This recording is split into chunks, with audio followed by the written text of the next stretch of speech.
Practical वाले part में हम देखेंगे मापनी, स्केल।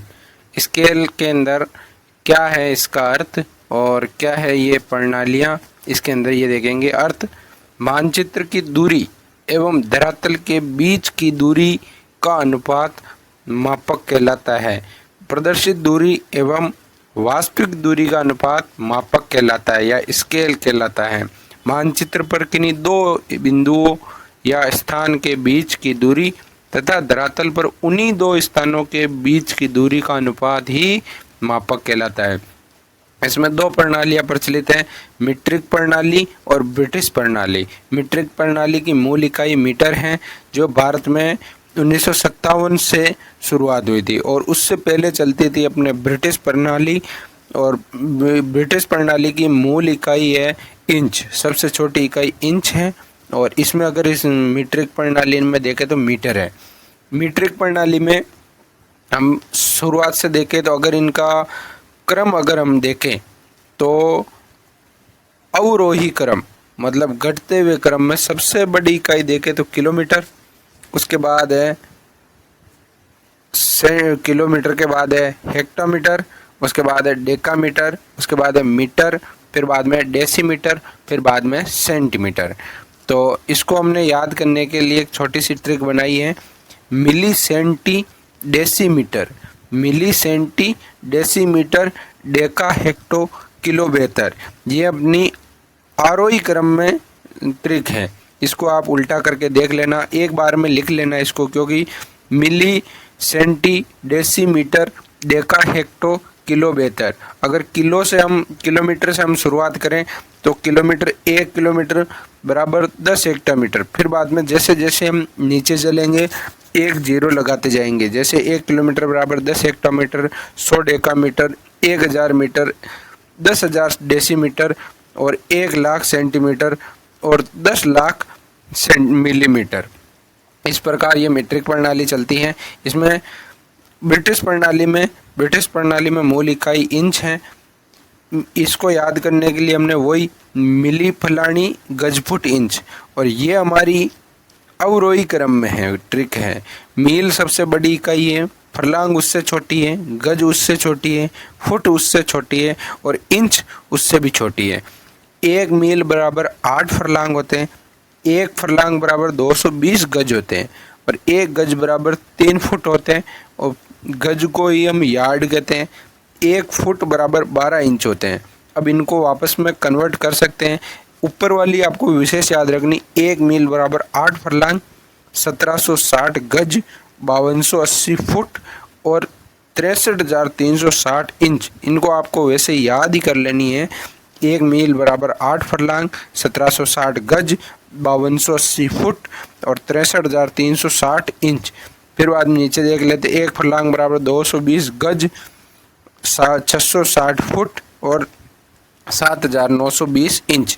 और नीचे वाली तो याद हो ही जाएगी, जैसे 1 गज बराबर 3 फुट, 3 और 1 फुट बराबर 12 इंच होते हैं तो कुल 36 इंच हो जाएंगे, 1 गज बराबर 36 इंच। अब इसके देखते हैं आगे मापक के प्रकार। मापक के प्रकार में पहला मापक का प्रकार है कथनात्मक मापक, यानी स्टेटमेंट दे रखा होगा, स्टेटमेंट के अंदर जो कथन दे रखा है, स्टेटमेंट के रूप में जो दे रखा है उसे हम कथनात्मक मापक कहते हैं, जो शाब्दिक विवेचन या कथन द्वारा व्यक्त करता है। जैसे एग्जाम्पल, 1 सेंटीमीटर बराबर 2 किलोमीटर या 1 सेंटीमीटर बराबर 25 किलोमीटर, 1 इंच बराबर 15 गज, 1 इंच बराबर 10 मील। इस प्रकार से ये कथन के रूप में लिखे हुए होंगे, यही हमारी कथनात्मक मापनी होगी। उसके बाद हम देखेंगे प्रदर्शक भिन्न मापक या निरूपक भिन्न, इसी को हम कहते हैं प्रतिनिधि भिन्न, RF रिप्रेजेंटेटिव ऑफ फ्रैक्शन। इसे संख्यात्मक मापक भी कहते हैं, न्यूमेरिकल स्केल भी कहते हैं। इसको भिन्न के रूप में व्यक्त किया जाता है, जैसे 1:1000, या इसी को हम कहते हैं 1/1000। अंश और हर के रूप में लिखते हैं। अंश हमेशा मानचित्र की दूरी बताता है और हर जो हमारा है धरातल की दूरी को प्रदर्शित करता है। अंश हमेशा 1 होता है और हर उसी के अनुपात में संख्या होती है।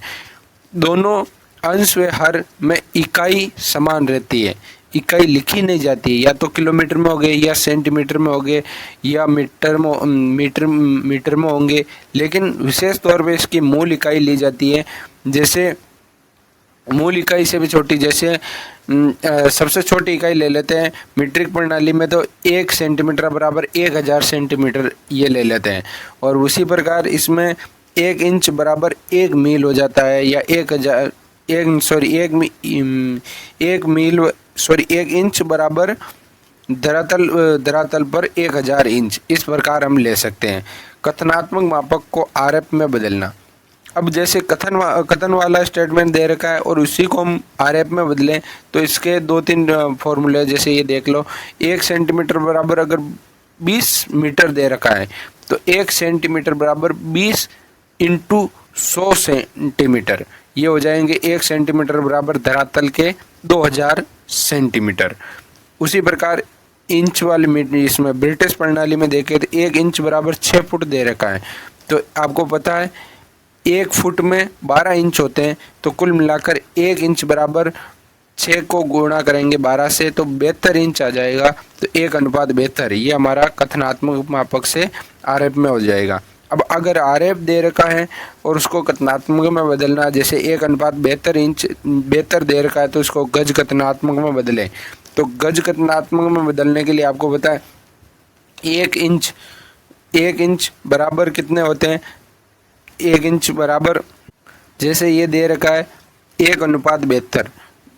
अगर हमारे को गज कथनात्मक में बदलना है, तो आपको पता है 1 गज बराबर 36 इंच होते हैं। तो 72 में हम 36 का भाग देंगे तो 2 गज आ जाएगा। तो इस प्रकार 1 इंच बराबर 2 गज हो जाएगा। ये आगे जैसे 1:10,000 की सही सेंटीमीटर को कथनात्मक में बदलना है, तो इसको आप देख लेना 10,000, तो ऑप्शन दे रखे जैसे 1 सेंटीमीटर बराबर 10 हेक्टोमीटर, 1 सेंटीमीटर बराबर 10 मीटर, 1 सेंटीमीटर बराबर 10 डेकामीटर, 1 सेंटीमीटर बराबर 100 डेकामीटर। तो इसको आप वो अपने जो ट्रिक है मिली सेंटी डेसीमीटर, उसी के हिसाब से गुणा करके देख लो ये कहाँ पर जाके इतने जीरो बनेंगे। तो 10,000 जीरो कहाँ पर बनेंगे, तो ये आप देख लेना 1 सेंटीमीटर पर कौन से वाले श्रेणी में बनेंगे, तो ये डेकामीटर वाली श्रेणी में जाके ये 10,000 बन जाएंगे। तो इस प्रकार 1 सेंटीमीटर बराबर 10 डेकामीटर हो जाएंगे। अब आगे हम देखेंगे रेखीय मापक या आलेखी मापक। इसको हम एक रेखा के रूप में प्रदर्शित करते हैं या आलेख के रूप में प्रदर्शित करते हैं, इसी को हम रेखीय मापक कहते हैं। ये दोनों रूप में मतलब आरएफ व कथनात्मक मापक के अनुसार प्रदर्शित की जा सकती है। इसके भी 3 प्रकार हैं। साधारणतः सरल मापक एक रेखा के रूप में होता है, इसमें 2 इकाइयाँ प्रदर्शित की जाती है, जैसे या तो मील या फरलांग कर देंगे, या गज या फुट कर देंगे, मीटर या डेसीमीटर कर देंगे। छोटी वाली श्रेणी में छोटी इकाई आएगी और बड़ी वाली श्रेणी में बड़ी इकाई आएगी। जैसे बाईं तरफ छोटी इकाई और दाईं तरफ बड़ी इकाई आएगी। अब इसके बाद है तुलनात्मक मापक।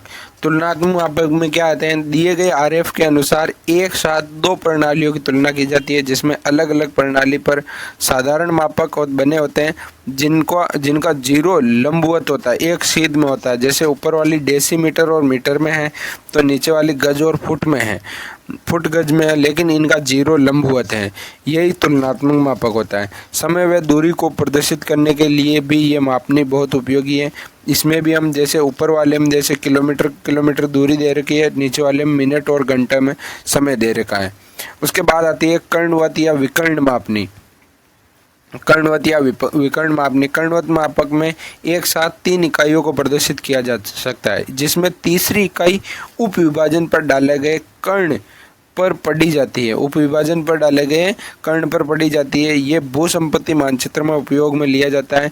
ये सूक्ष्म इकाई मतलब जैसे नोट में दे रखा है, कर्णवत मापनी में मुख्य इकाई का 100वां भाग तक दिखाया जा सकता है, उसका 100वां हिस्सा तक दिखाया जा सकता है ये कर्णवत मापनी में।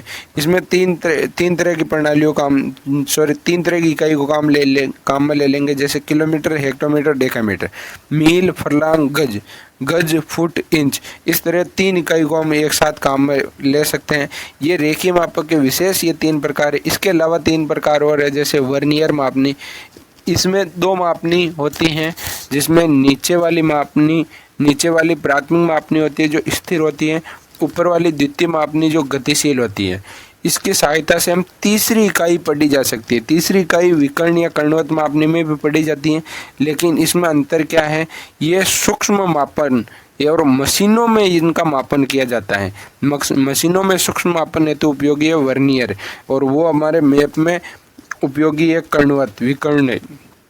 अपनी तीसरी इकाई की सहायता से इकाई पढ़ी जा सकती है, जिसे अल्पमांक कहा जाता है, लीस्ट कॉस्ट कहा जाता है। ये सूक्ष्म मापन में तीसरी इकाई का अधिक शुद्धता के साथ मापन किया जाता है, नक्शों में प्रयोग नहीं होती है। यही अंतर है केवल इसमें कणवत और विकर्ण मापनी में। उसके बाद आती है वर्ग मापनी। वर्ग मापनी दो आयामों जैसे लंबाई इंटू चौड़ाई को मापने के लिए उपयोगी है। जैसे वृत्त के क्षेत्रफल के आधार पर बनाई जाती है, और क्षेत्रफल की गणना में भी सहायक होती है। घन मापनी ये त्रिआयामी होती है, जिसमें तीन इकाई होती है, लंबाई चौड़ाई और ऊंचाई, गोले के आयतन के आधार पर बनाई जाती है। ऊपर वाली वर्ग के क्षेत्रफल के आधार पर, और ये गोले के आयतन के आधार पर। आयतन मापने में भी सहायक है घन मापनी। उसके बाद आता है मापनी का विवर्धन या लघुकरण। मापनी को छोटा करना और बड़ा करना और छोटा करना।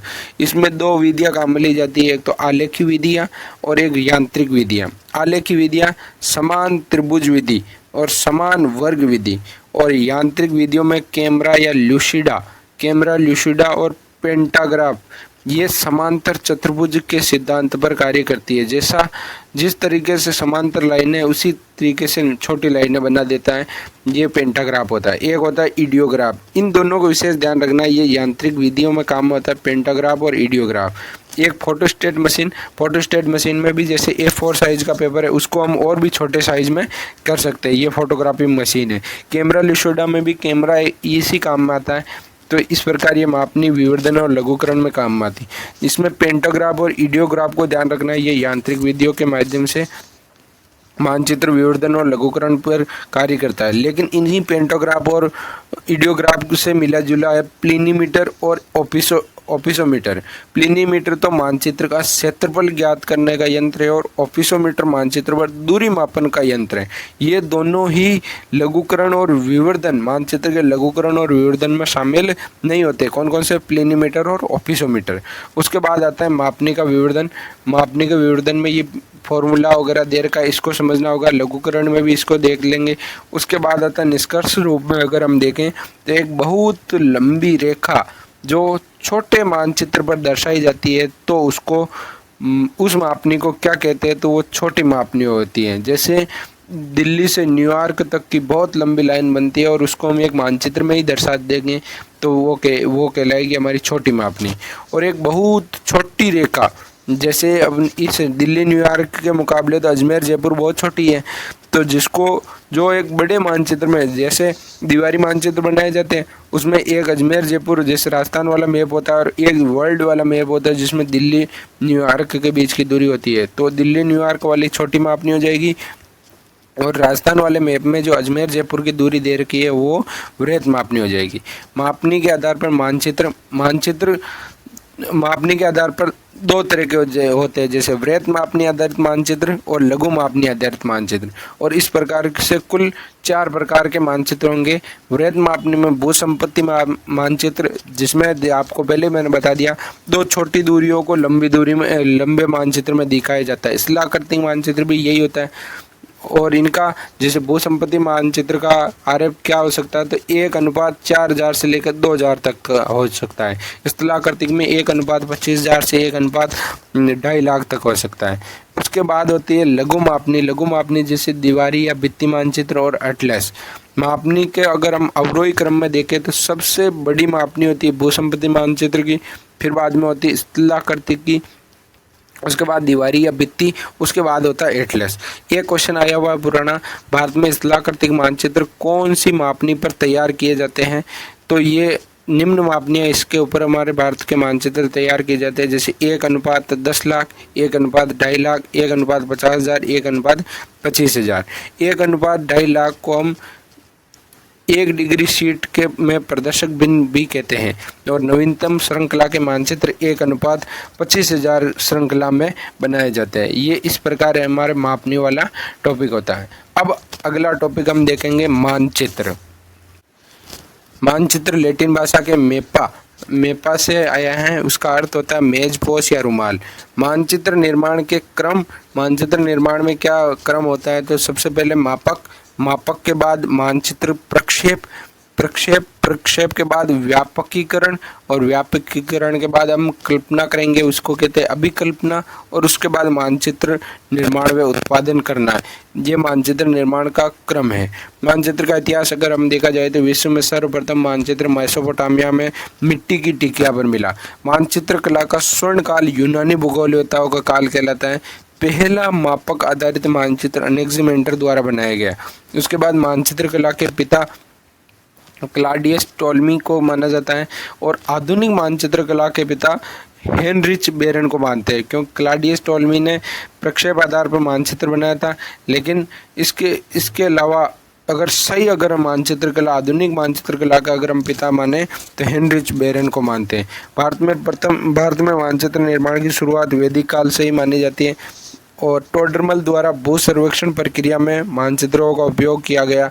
ये अकबर के दरबार में था टोडरमल। ये भू सर्वेक्षक के पद पर कार्यरत था। 1767 में देखे तो सर्वे ऑफ इंडिया देहरादून का गठन हुआ, और प्रथम सर्वेक्षक बने थे मेजर जेम्स रेनेल। 1785 में ही हिंदुस्तान का मानचित्र भी बनाया गया था।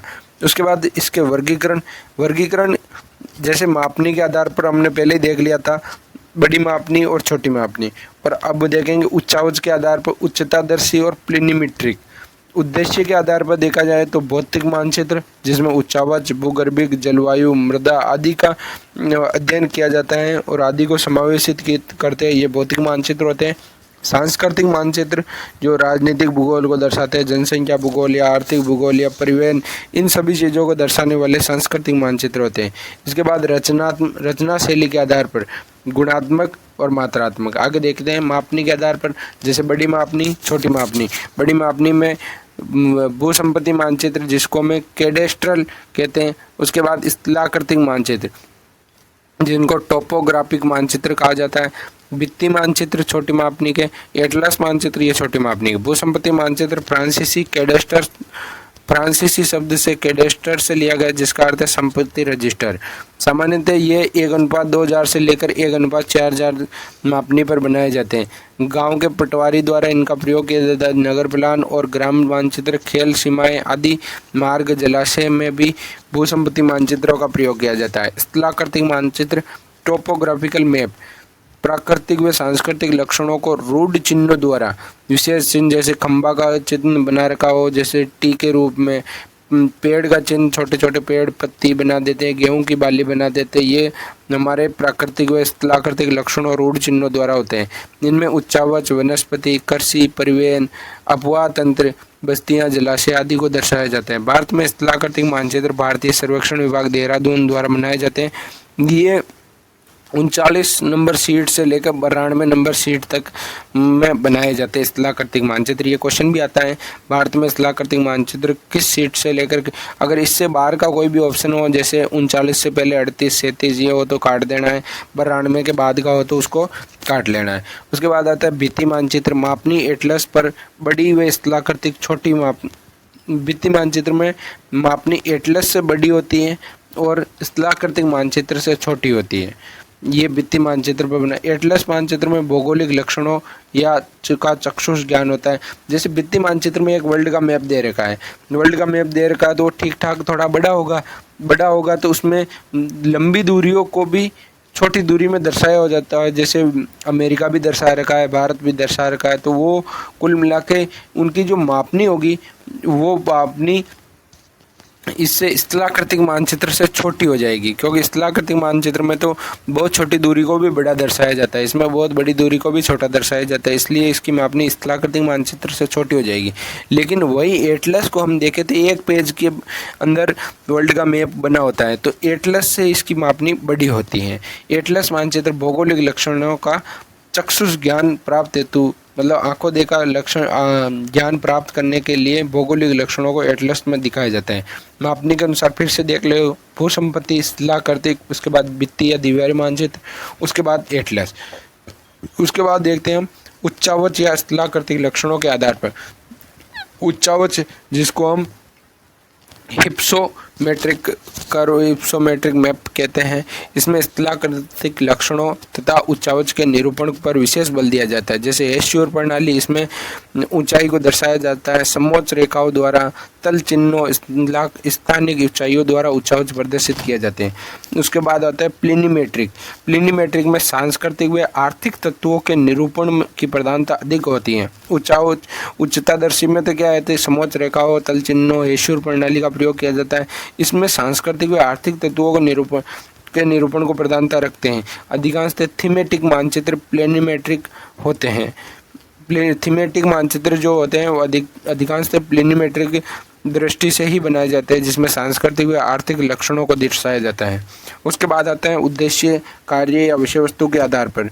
विशेष उद्देश्य या विषय वस्तु को लेकर बनाए जाते हैं, विशेष उद्देश्य के आधार पर बनाए जाते हैं, उन्हें विषय या थीमेटिक मानचित्र भी कहा जाता है। ये पहले मैंने देखा था प्लेनिमेट्रिक वाले मानचित्र में कि थीमेटिक मानचित्र अधिकांश प्लेनिमेट्रिक आधारित होते हैं। जैसे किसी संस्कृति को लेकर हम मानचित्र बना रहे हैं तो वो विशेष उद्देश्य हो गया। जैसे राजनीतिक भूगोल से लेकर हम राजनीतिक सीमाएं बना रहे हैं तो वो हमारा विशेष उद्देश्य हो गया।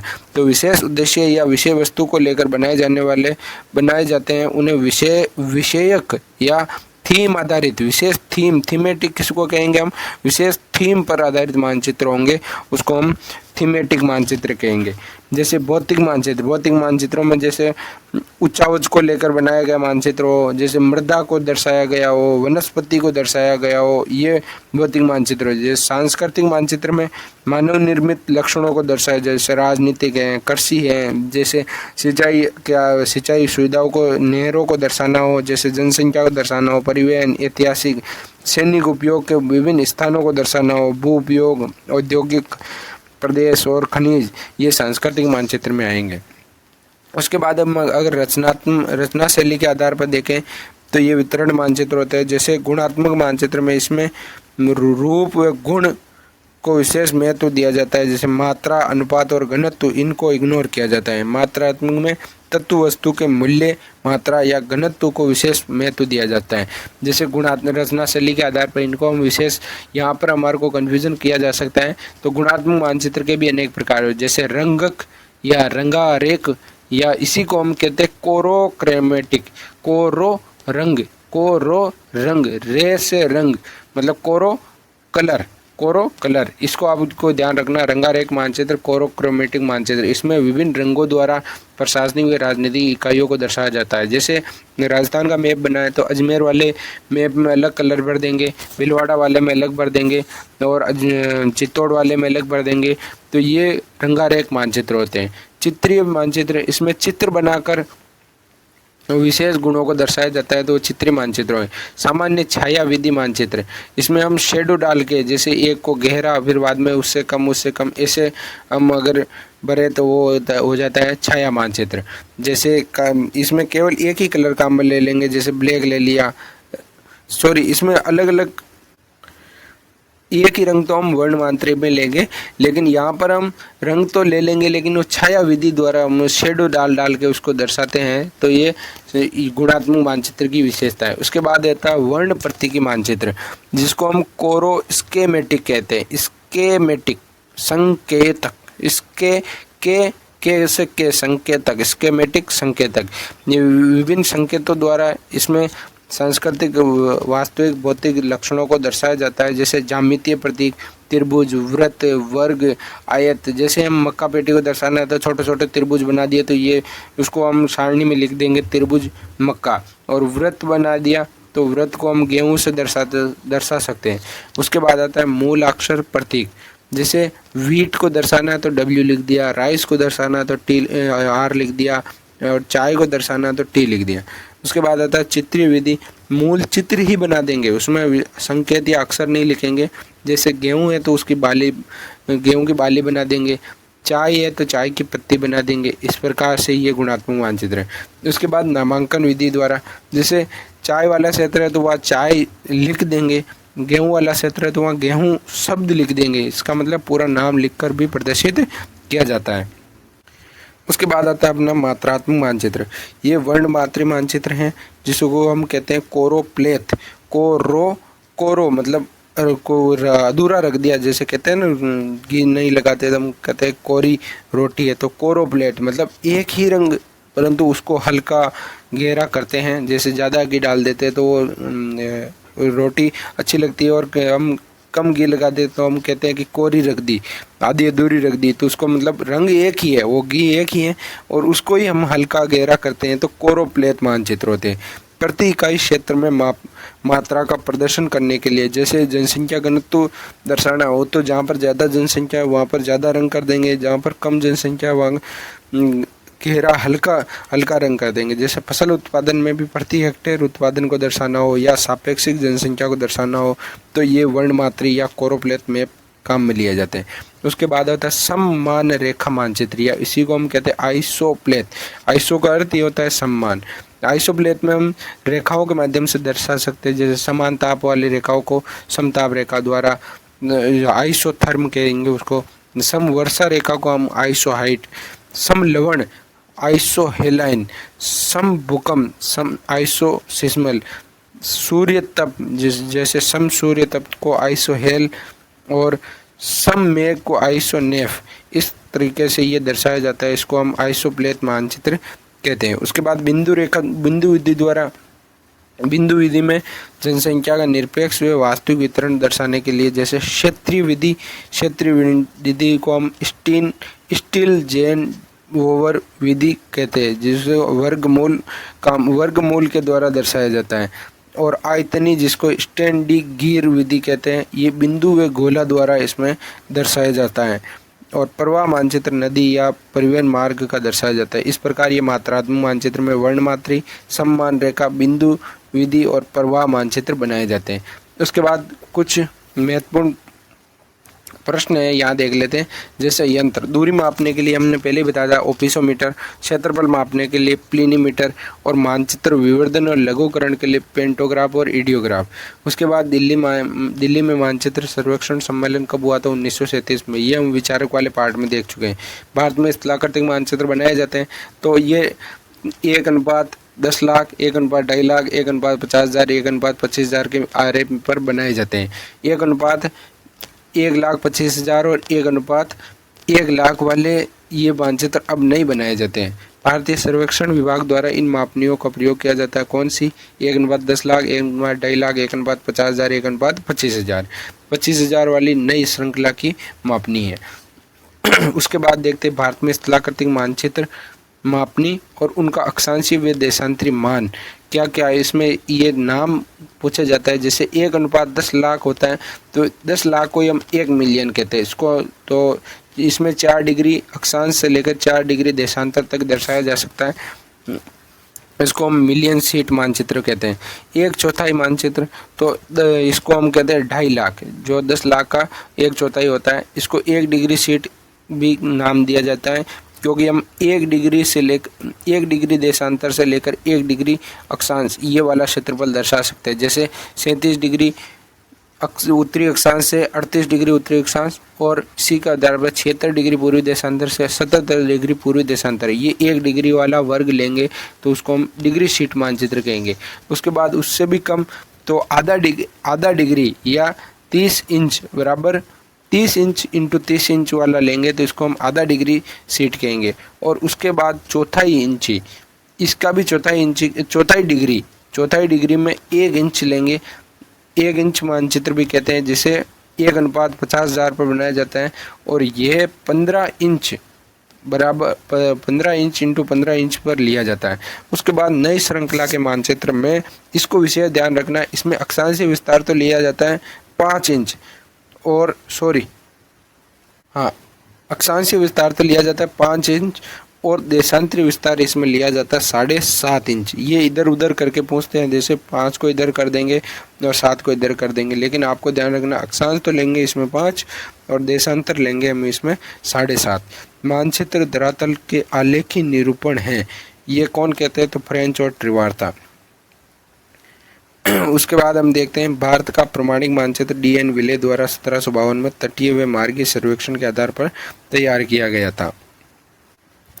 अब हम देखते हैं प्रक्षेप। प्रक्षेप के अंदर हम देखते हैं अक्षांश देशांतर के जाल को समतल पर प्रदर्शित करना ही प्रक्षेप कहलाता है। ये ग्लोब पर जो अक्षांश और देशांतर का ये जो जाल दे रखा है, वो जो स्थान दर्शा रखे हैं, उसको हम अगर समतल कागज पर हम प्रदर्शित करते हैं, उसी को हम प्रक्षेप कहते हैं। प्रक्षेपों के विभिन्न प्रकार हैं, हम इन प्रकारों की विशेषताओं को देखते हुए आगे बढ़ेंगे। जैसे शंक्वाकार प्रक्षेप, इनकी पहली विशेषता देख लेंगे, फिर बाद में इनको समराइज वे में इनके प्रकार देख लेंगे। तो जैसे शंक्वाकार प्रक्षेप, शंक्वाकार प्रक्षेप में हम काम पर काम में लेंगे तो शीतोष्ण कटिबंध हेतु काम उपयुक्त है, मध्य अक्षांश हेतु उपयुक्त है। इसमें क्या होता है, इसमें पृथ्वी के घटाए गए वृत्त का अर्धव्यास निकाला जाता है। अर्धव्यास के लिए हम 63 लाख सेंटीमीटर को हम यूज लेते हैं, 63 करोड़ सेंटीमीटर या 25 करोड़ इंच को हम पृथ्वी का अर्धव्यास या वास्तविक त्रिज्या मानते हैं और उसको उसकी आरेप में की हर संख्या का उसमें भाग देते हैं और इस प्रकार से ये पृथ्वी का घटाया गया अर्धव्यास निकालते हैं। ये इस मानचित्र की विशेषता क्या है? ये समदूरस्थ शंकु प्रक्षेप है। समदूरस्थ मतलब इसमें दूरी एग्जैक्ट दर्शाई जाती है। छोटे अक्षांशीय व लंबे देशांतरी विस्तार हेतु उपयोगी है। अक्षांश का विस्तार इसमें छोटा होना चाहिए और देशांतरी विस्तार लंबा हो तो भी ये चल जाएगा। एक मानक शंक्वाकार प्रक्षेप। शंक्वाकार प्रक्षेपों में पहला आता है एक मानक शंक्वाकार प्रक्षेप। इसकी विशेषता है समदूरस्थ है, छोटे अक्षांशीय व लंबे देशांतरी विस्तार हेतु उपयोगी है। इसमें जैसे ट्रांस साइबेरियन या 48 डिग्री नॉर्थ या 38 डिग्री नॉर्थ, ये वाली चीज़ें यहाँ दर्शा सकते हैं। कैनेडियन पैसिफिक रेल मार्ग को दर्शा सकते हैं। 48 डिग्री नॉर्थ अक्षांश और 38 डिग्री नॉर्थ अक्षांश, इसको दर्शा सकते हैं। सभी अक्षांश वृत्त संकेंद्रीय चाप यानी ध्रुव भी यहाँ पर एक चाप के रूप में होता है और सभी संकेंद्रीय चाप के रूप में, मतलब इसमें एक ही केंद्र रखा जाता है, प्रकार को एक ही नोक पर रख के फिर बाद में सभी को माप के अनुसार चाप बनाते हैं। मानक अक्षांश पर आधारित होता है। सभी देशांतर की मापनी इस पर शुद्ध होती है और मानक अक्षांश पर मापनी शुद्ध होती है। अक्षांशों के बीच की दूरी या इस मानचित्र में समान होती है। उसके बाद आता है दो मानक शंक्वाकार प्रक्षेप। दो मानक शंक्वाकार प्रक्षेप को हम छेदक शंक्वाकार प्रक्षेप भी कहते हैं। ये किस में उपयोगी है? तो विशेषतः ट्रांस साइबेरियन रेल मार्ग में दो मानक शंक्वाकार प्रक्षेप विशेष उपयोगी है। ये छोटे अक्षांशीय व लंबे देशांतरी विस्तार को अधिक शुद्धता से प्रदर्शित करता है। एक मानक के समान ही है लेकिन इसका थोड़ा विस्तारित रूप है, क्योंकि मानक अक्षांश दो होते हैं। यहाँ पे आकृति व दिशा यहाँ पर शुद्ध होती है, आकृति व दिशा शुद्ध होती है और उसमें समदूरस्थ दूरी शुद्ध होती है। उसके बाद आता है बोन प्रक्षेप। बोन प्रक्षेप इन्हीं शंक्वाकार प्रक्षेपों का ही मतलब विस्तृत रूप है, जिसको विस्तारित रूप में मतलब परिभाषित रिगबोर्ट बोन ने किया, इसलिए इसको बोन प्रक्षेप कहते हैं। इसको ज्यावक्रीय प्रक्षेप भी कहते हैं, क्योंकि इसमें देशांतर रेखा सीधी नहीं होती है बल्कि ज्यावक्र के रूप में होती है। देशांतर केवल मानक देशांतर ही सीधी होती है, बाकी सभी ज्यावक्र के रूप में होती है। एक मानक शंक्वाकार प्रक्षेप का ये संशोधित रूप है। अक्षांशीय वृत्त संकेंद्रीय चाप के रूप में होते हैं। संकेंद्रीय चाप का मतलब केंद्र एक ही होता है, लेकिन ध्रुव वास्तविक बिंदु के रूप में होता है। ध्रुव एक बिंदु के रूप में होता है, इस पर चाप में नहीं होता। जैसे दो मानक और एक मानक में हमने देखा था कि ध्रुव भी एक चाप के रूप में होता है, लेकिन इसमें जो ध्रुव होता है वो एक बिंदु के रूप में अलग से दर्शाया जाता है, लेकिन ध्रुव वास्तविक बिंदु के रूप में होता है। ग्रीनविच या सरल रेखा और अन्य देशांतर, जैसे ग्रीनविच रेखा तो सरल रेखा के रूप में तथा अन्य देशांतर ज्यावक्र के रूप में होते हैं। सभी अक्षांश और ग्रीनविच रेखा की मापनी शुद्ध होती है। सभी तो अक्षांश और ग्रीनविच रेखा की मापनी यहाँ पर शुद्ध होती है। आकृति शुद्ध नहीं होती है, क्षेत्रफल शुद्ध होता है, क्षेत्र और देशांतर पर मापनी यहाँ पर शुद्ध नहीं होती है। आकृति शुद्ध नहीं, देशांतर पर मापनी शुद्ध नहीं, अक्षांशों पर, सभी अक्षांशों पर मापनी यहाँ पर शुद्ध होती है। उसके बाद ये शीतोष्ण कटिबंध के छोटे विस्तार को दर्शाने हेतु उपयोगी है। एक गोलार्ध का शीतोष्ण कटिबंध जैसे फसल वितरण मानचित्र बताने के लिए उपयोगी है। भारत का ऋतु मानचित्र या यूपी का मानचित्र या भारत का दैनिक मानचित्र, इस तरह के मानचित्र दर्शाने के लिए बोन प्रक्षेप का प्रयोग किया जाता है। ये यथाकृतिक मतलब आकृति इसमें सेम नहीं रहती है और दिगंशीय मतलब दिशा भी सेम नहीं रहती है। दिशा और आकृति में अवगुण पाया जाता है। यह मानचित्र क्षेत्रफल में शुद्ध होता है। ध्रुव से विषुवत रेखा की ओर इसमें वक्रता घटती है, मतलब वक्रता जैसे ध्रुव की ओर तो इसमें वक्रता थोड़ी घूमी हुई रहती है अक्षांश की, और फिर बाद में धीरे धीरे इसमें वक्रता घटती जाती है। जैसे सीधी होना, इसको हम कहते हैं वक्रता घटना का मतलब रेखाएं सीधी होने की ओर अग्रसर होती हैं। उसके बाद आता है बहुशंकु प्रक्षेप। इसमें एक शंकु, दो शंकु नहीं, बहुत सारे शंकु काम में लेके जितने मानक अक्षांश है उसमें प्रत्येक मानक अक्षांश पर शंकु बनाया जाता है। ये न तो यथाकृतिक है और न ही सम क्षेत्रफल है, क्योंकि ये विशेष प्रयोजनों हेतु बनाया जाता है। फर्डिनेंड हेसलर यूएसए द्वारा इसको विकसित किया गया था। सभी पार्श्व मतलब चारों दिशाओं पर समंजन की आवश्यकता होती है, मतलब सभी पार्श्व पर समंजन कर देंगे तो विकृति न्यूनतम रहेगी।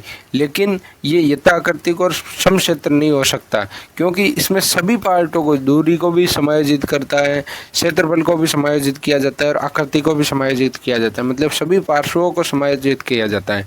अक्षांश सूरत असंकेंद्रीय है, मतलब अक्षांश सूरत केंद्रीय का मतलब होता है, जैसे असंकेंद्रीय मतलब केंद्रीय का मतलब तो केंद्र एक ही रहेगा और उसी केंद्र से अक्षांश के सभी चाप खींचे जाएंगे। लेकिन इसमें क्या होता है, बहुशंकु में शंकु ही अलग अलग रहेंगे तो उनके केंद्र भी अलग अलग रहेंगे, इसलिए इसको कहते हैं कि सभी जो इनके अक्षांश वृत्त होते होंगे उनके अक्षांश असंकेंद्रीय चाप के रूप में खींचे जाएंगे। उसके बाद आता है विषुवत रेखा। ये सरल रेखा के रूप में प्रदर्शित की जाती है। सभी अक्षांश मानक अक्षांश होते हैं, जितने भी अक्षांश यहाँ पर काम में लेंगे उनके लिए प्रत्येक के लिए शंकु होगा और सभी मानक होंगे। उसके बाद आता है ग्रीनविच रेखा पर सभी अक्षांशों के बीच की दूरी समान तथा पूर्व और पश्चिम की ओर सभी अक्षांशों के बीच की दूरी बढ़ती जाती है।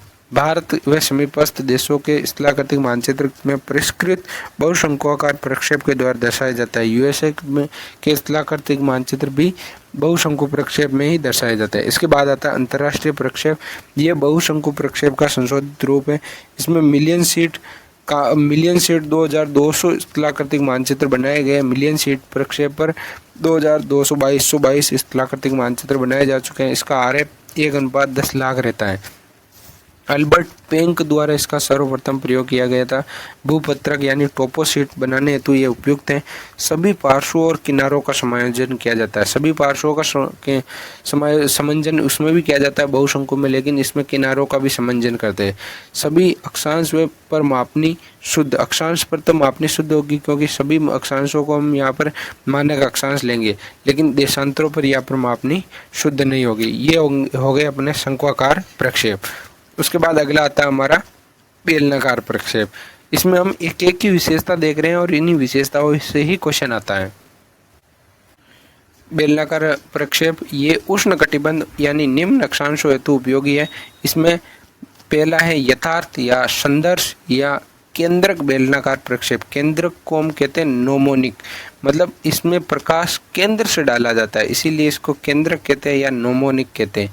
विषुवत रेखा पर मापनी शुद्ध होती है। सभी अक्षांश रेखाएं विषुवत रेखा के समान लंबाई की होती है। ध्रुव को नहीं दर्शा सकते हैं, इसमें ध्रुव नहीं दर्शाया जा सकता है। विषुवत रेखा से ध्रुवों की ओर, विषुवत रेखा से ध्रुवों की ओर अक्षांशों के बीच की दूरी बढ़ती जाती है, क्योंकि यहाँ पर नोमोनिक है। ये केंद्रक बेलनाकार है यहाँ, क्योंकि केंद्र से प्रकाश डाला गया। उसके बाद आता है प्लेट केरी का बेलनाकार प्रक्षेप। इसे सरल बेलनाकार या साधारण या समदूरस्थ बेलनाकार कहते हैं। विषुवत रेखा की मापनी शुद्ध होती है और सभी अक्षांश इसके बराबर होते हैं। सभी अक्षांश विषुवत रेखा के बराबर पाए जाते हैं। देशांतर रेखाएं समान लंबाई, समान दूरी और मापनी। देशांतर रेखाओं की लंबाई समान होती है, समान दूरी पर होती है, इनमें दूरी का घटाव बढ़ाव नहीं होता है और सभी देशांतरों पर मापनी शुद्ध होती है। अक्षांश व देशांतर आपस में समकोण पर काटते हैं और वर्ग बनाते हैं। लेम्बर्ट का बेलनाकार प्रक्षेप, इसको हम कहते हैं समक्षेत्रफल बेलनाकार प्रक्षेप। इसका विकास किया था जोहान हेनरिच लेम्बर्ट ने। और लेम्बर्ट, इसमें क्या है कि प्रकाश का स्रोत प्रकाश का स्रोत अनंत से होता है। प्रकाश का स्रोत अनंत से होता है, शुद्ध आकृति का दिगंशीय नहीं है, मतलब आकृति भी शुद्ध नहीं है और दिगंश दिशा भी शुद्ध नहीं है। शुद्ध आकृति है और लेकिन दिशा शुद्ध नहीं होती है। विषुवत रेखा से ध्रुव की ओर अक्षांशों के बीच की दूरी घटती जाती है। विषुवत रेखा मापनी शुद्ध और सभी अक्षांश इसी के माप के बराबर होते हैं। सभी देशांतर रेखाएं लघुकृत या अर्धव्यास सभी के व्यास के बराबर होती है। उष्णकटिबंध भागों के वितरण मानचित्रों को दर्शाने हेतु ये विशेष उपयोगी है। चावल, कपास, गन्ना, चाय, कॉफी, रबड़, इन फसलों के दर्शाने के लिए। उसके बाद आता है यथाकृति बेलनाकार प्रक्षेप, इसको मर्केटर प्रक्षेप भी कहते हैं। 1569 में डच मानचित्रकार गिरहार्ड क्रेमर या मर्केटर ने इसका विकास किया था। सभी अक्षांश, ये विशेष इंपॉर्टेंट है, इसमें से ही क्वेश्चन पूछे जाते हैं अधिकतर। सभी अक्षांश विषुवत रेखा समान होते हैं, सभी अक्षांश विषुवत रेखा समान होते हैं लेकिन ध्रुवीय भाग नहीं दर्शा सकते। विषुवत रेखा से ध्रुव की ओर अक्षांशों के बीच की दूरी तेजी से बढ़ती है, तेज से बढ़ती है। उसके बाद आता है शुद्ध आकृति, शुद्ध दिशा का गुण इसमें पाया जाता है। आकृति भी शुद्ध होती है और दिशा भी यहाँ पर शुद्ध होती है।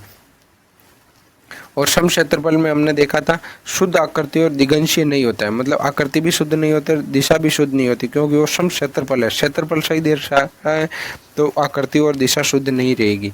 यहाँ पर क्षेत्रफल सही नहीं दर्शाएगा लेकिन आकृति और दिशा शुद्ध दर्शाएगा, क्योंकि ग्रीनलैंड का मानचित्र वास्तव में कितना छोटा है लेकिन वास्तविक मानचित्र में कितना बड़ा बनाया जाता है। यहाँ पर एक रेखा खींची जाती है जिसको हम लेक्सोडर्म या एक दिश नौफत रेखा या रंब लाइन कहते हैं। वास्तव में ये रेखा सीधी लाइन के रूप में नहीं होती है लेकिन दिखाई हमारे को मैप में सीधी लाइन के रूप में होती है। इसके बाद ध्रुवीय भागों में नौ संचालन हेतु ये उपयोगी नहीं है। वायुयान, नौवहन और पवनों की दिशाओं और जल धाराओं को दिशा हेतु उपयोगी है, लेकिन ये ध्रुवीय भाग में नौ संचालन हेतु उपयोगी नहीं है। ध्रुवीय भाग में कौन सा आएंगे फिर? खमध्य। उसके बाद देखते हैं गोल्स प्रक्षेप या त्रिविम बेलनाकार प्रक्षेप। इसमें दो मानक होते हैं, 45 डिग्री नॉर्थ और 45 डिग्री साउथ, और इन्हीं पर मापनी भी शुद्ध होती है। विषुवत रेखा से ध्रुवों की और अक्षांशों के बीच की दूरी बढ़ती है। विषुवत रेखा से हम ध्रुवों की ओर जाएंगे तो अक्षांशों के बीच की दूरी बढ़ती जाती है। ये न तो यथाकृति की और न ही समक्षेत्रफल है।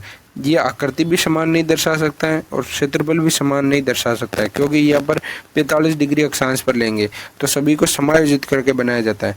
गोलों की त्रिज्याएं मात्राओं का घनमूल का समानुपाती होती है, इसको देख लेना है। शंक्वाकार तथा बेलनाकार प्रक्षेपों का ही ये संशोधित रूप है, मतलब शंक्वाकार और बेलनाकार दोनों को मिलाकर इसमें विधि काम में ली गई है, इसलिए इनको दोनों का मिला जुला रूप कहा जाता है। उसके बाद आता है खमध्य या शिरोबिंदु प्रक्षेप। खमध्य में केंद्रक ध्रुवीय खमध्य, यानी केंद्र से हम प्रकाश डालेंगे जिसको हम नोमोनिक भी कहते हैं। ध्रुव बिंदु के रूप में होता है, विषुवत रेखा नहीं दर्शा सकते हैं। ध्रुव एक बिंदु के रूप में होता है लेकिन यहाँ पर विषुवत रेखा नहीं दर्शा सकते। और सभी जो गोले खींचे जाते हैं वो संकेंद्रीय वृत्त के रूप में होते हैं, एक ही केंद्र होता है। ध्रुव से विषुवत रेखा की ओर दूरी तेजी से बढ़ती है। और इसके बाद ये शुद्ध आकृति और शुद्ध दिशा प्रक्षेप, आकृति और दिशा दोनों सही दर्शाता है लेकिन यहाँ पर क्षेत्रफल सही नहीं दर्शाएगा। और ये ध्रुवीय भाग के नौ संचालन हेतु उपयोगी है, क्योंकि वो ध्रुवीय भाग के नौ संचालन हेतु उपयोगी नहीं था। कौन सा? मर्केटर। विशेष रूप से वो बनाया तो नौ संचालन के लिए था लेकिन वो ध्रुवीय भाग में सही नहीं दर्शा सकता था।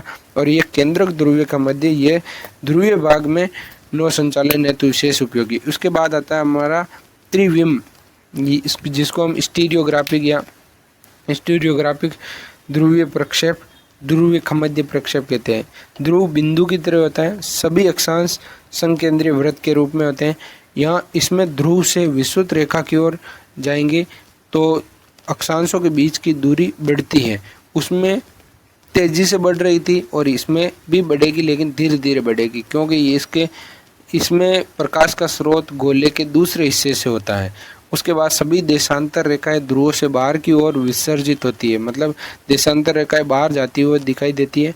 और ये यथा आकृति के, मतलब आकृति इसमें सही दर्शाई जाती है। उसके बाद होता है ऑर्थोग्राफी, जिसको हम लंब कोणीय ध्रुवीय खमध्य प्रक्षेप कहते हैं। इसमें प्रकाश का स्रोत अनंत से होता है, ध्रुव बिंदु के रूप में होता है, अन्य सभी अक्षांश संकेंद्रीय वृत्त के रूप में होते हैं, मतलब एक ही केंद्र से बनाए गए होते हैं।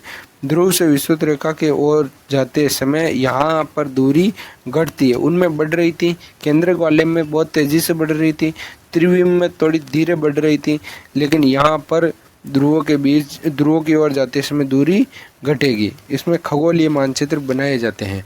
उसके बाद रूढ़ प्रक्षेप, जो गणितीय गणना के आधार पर विशेष किसी निश्चित उद्देश्य की पूर्ति हेतु बनाए जाते हैं, उन्हें कॉन्वेंशनल प्रोजेक्शन या रूढ़ प्रक्षेप कहते हैं। इसमें आएगा मौलविड, विच्छिन्न मौलविड, सिनुसोइडल या ज्यावक्रीय, विच्छिन्न सिनुसोइडल, और यह क्या होता है गोलाकार प्रक्षेप। ये सभी रूढ़ प्रक्षेप है। मौलविड में विषुवत रेखा वास्तविक लंबाई से छोटी होती है, ग्रीनविच रेखा भूमध्य रेखा की आधी होती है। इसके बाद 90 डिग्री पूर्वी और 90 डिग्री पश्चिमी देशांतर ये पूर्ण वृत्त बनता हुआ दिखाई देता है। ध्रुव केंद्र ध्रुव बिंदु के रूप में होता है, दोनों ध्रुव एक साथ दर्शा सकते हैं, ये इसकी विशेषता है, दोनों ध्रुव एक साथ दर्शा सकते हैं, वरना त्रिविम आकृति में ऐसा कभी नहीं दर्शा सकते। उसके बाद विषुवत रेखा से ध्रुवों की ओर जाएंगे तो अक्षांशों के बीच की दूरी घटती है। ये समक्षेत्रफल गुण का मानचित्र है। विश्व में शीतोष्ण बोरियल या कोणधारी टेगा वनों को दर्शाने के लिए ये काम में लिया जाता है, जिसमें चुकंदर गेहूं के वितरण मानचित्र भी दर्शाए जा सकते हैं। विच्छिन्न मौलविड, ये जयपाल गुडी द्वारा, और ये मौलविड का ही संशोधित रूप है, अधिक शुद्धता से प्रदर्शित किया जाता है। इसमें उत्तरी ध्रुव के 2 बिंदु और दक्षिण ध्रुव के 3 बिंदु के रूप में दर्शाया जाता है। विषुवत रेखा, यहाँ पर एक क्वेश्चन आता है कि प्रत्येक महाद्वीप के लिए अलग से ग्रीनविच होती है, तो नहीं होती यहाँ पर, सॉरी, वो विच्छिन्न सिनुसोइडल में आएगा।